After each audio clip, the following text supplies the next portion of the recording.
Hi guys, this is Lakshya Maurya and today we are going to learn very useful phrases. So, let's start it. आज हम कुछ ऐसे phrases के बारे में पढ़ने वाले हैं जो हमें हमारे रेगुलर सेंटेंसेस में यूज़ होंगे. So, आपको क्या करना है, ये सारे phrases याद रखने हैं और जहाँ पर उसकी ज़रूरत हो वहाँ पे आपको वो यूज़ करने हैं. And try to use that one, क्योंकि आपका जितना ज़्यादा यूज़ होगा, जितना ज़्यादा प्रैक्टिस होगी, उतना ही ज़्यादा सेंटेंसेस आपके हैबिट में आते रहेंगे. So after that you may speak well. So let's start. First phrase is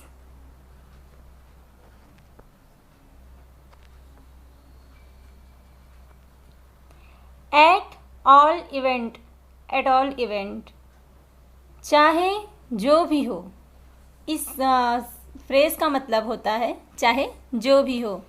तो हम अगर कोई बहुत ज़्यादा ज़िद पर आने वाली कोई चीज़ बोलते हैं या फिर हमें कोई फ़र्क नहीं पड़ता है चाहे जो हो, तो ऐसी जगहों पर हम या फिर कुछ भी हो हमें वो करना ही है, चाहे जो हो जाए. हम अपने बात से नहीं हटने वाले हैं.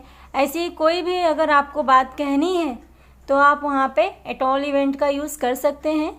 जैसे नीचे एक सेंटेंस दिया है, I want to do study at all event. इसका कहने का मतलब ये है कि चाहे जो भी हो मैं पढ़ाई करना चाहता हूँ. Next is eight any rate. Eight any rate का मतलब होता है किसी भी कीमत पर. किसी भी कीमत पे मतलब अभी मुझे उसके लिए कुछ भी करना पड़े मैं वो करूँगा. So we have to develop ourself at any rate. हमें अपने आप को विकसित करना होगा किसी भी कीमत पे. मतलब कोई भी कीमत चुकानी पड़े, कितना भी मेहनत करना पड़े, कितना भी कुछ भी करना पड़े, हम अपने आप को हमें डेवलप करना है. सो ये सेंटेंस में हम इस तरह से एट एनी रेट का यूज़ करते हैं. सो आपको अगर ऐसा कोई सेंटेंस कहना है कि आप अपने उस कार्य को करने के लिए कोई भी कीमत चुका सकते हैं, so you can use at any rate. Next is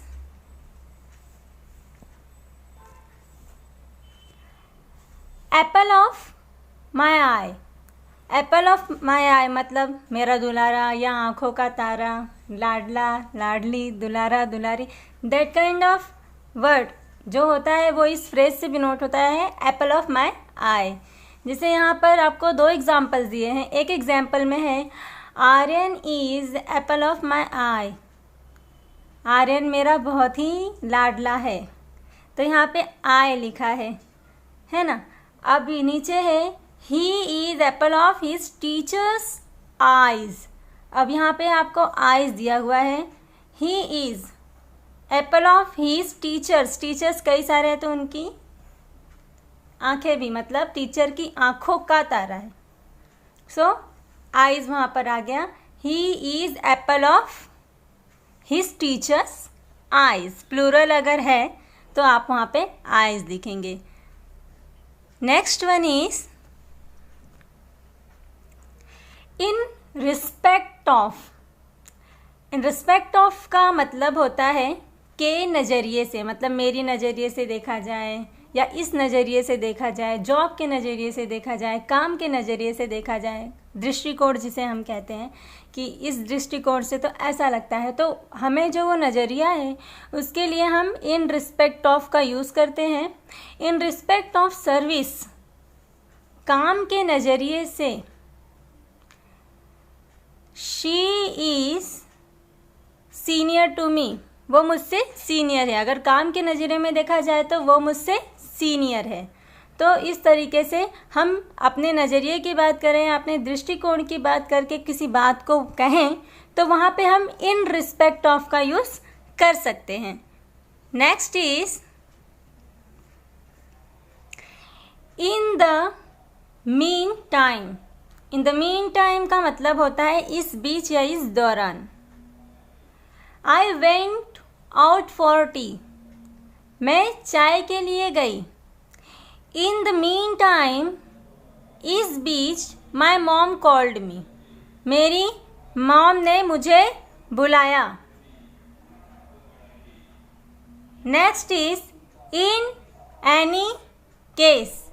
in any case का मतलब होता है किसी भी हालत में। जैसे you should not insult others in any case. तुम्हें किसी भी हालत में, मतलब आपके सामने कोई भी मजबूरी आ जाए या कुछ भी आपकी कंडीशन हो, आपको दूसरे की इंसल्ट नहीं करनी चाहिए। You should not insult any other और अदर्स इन एनी केस। आपको किसी भी हालत में दूसरों की इंसल्ट नहीं करनी चाहिए। सो इन एनी केस का मीनिंग है वो। Next is insist on. Insist on का मतलब होता है जोर देना, किसी बात पे बहुत ज़्यादा जोर देना, फोर्स करना। So don't insist her to do other job.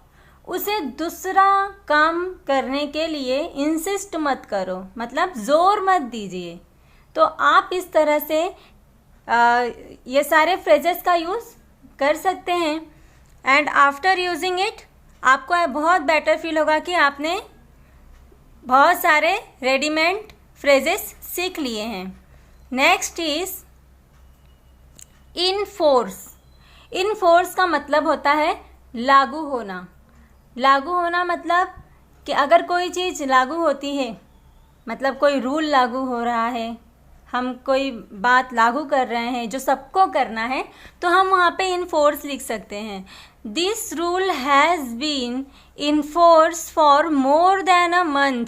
यह रूल लागू किए 1 महीने से ज़्यादा हो गया।